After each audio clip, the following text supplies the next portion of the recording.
It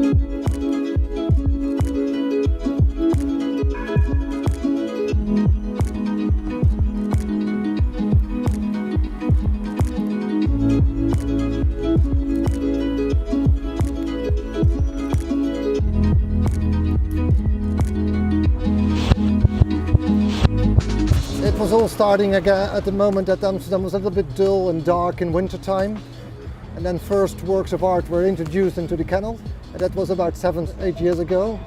I think they light up the hearts and minds of the people in Amsterdam. It's really a nice thing to see all the works of art coming to life towards the month of December and January.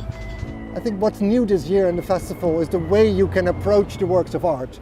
You can use the boat, making a beautiful boat tour, but you also can bike around town, you can walk around town. We have really made different routes to experience all the different works of art. It's nice to see all those installations of light, but the importance of darkness, the importance of rest, of not being part of the system is of course very, very much there as well.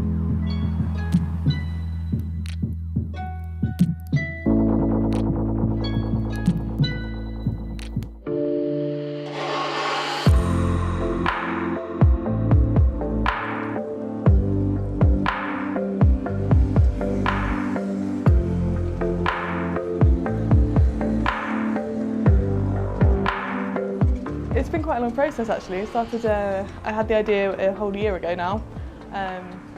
So you can enter from anywhere in the world. You submit it literally could be a sketch on a napkin, or you could really work it up into a visual, as long as the idea is there. I think there were 600 entries this year that get whittled down to about 100.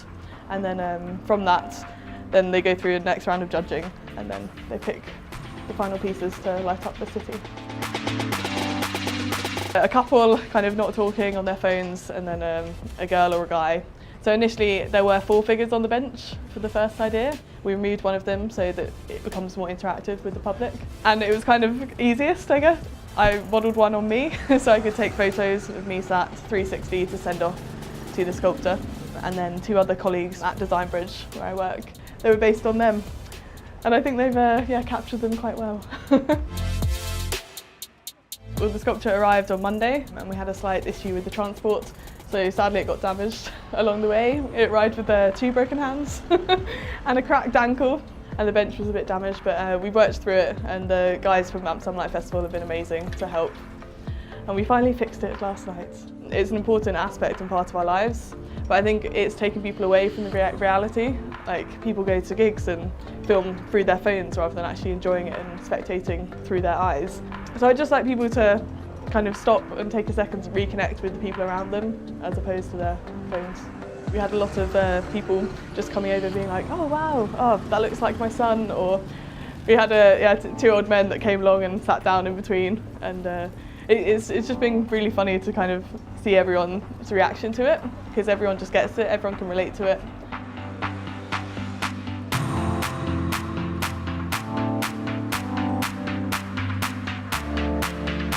It's a good thing to think about. This is a festival, it's nice to enjoy, but it's also very important that in January the lights go out again and we relax a little bit.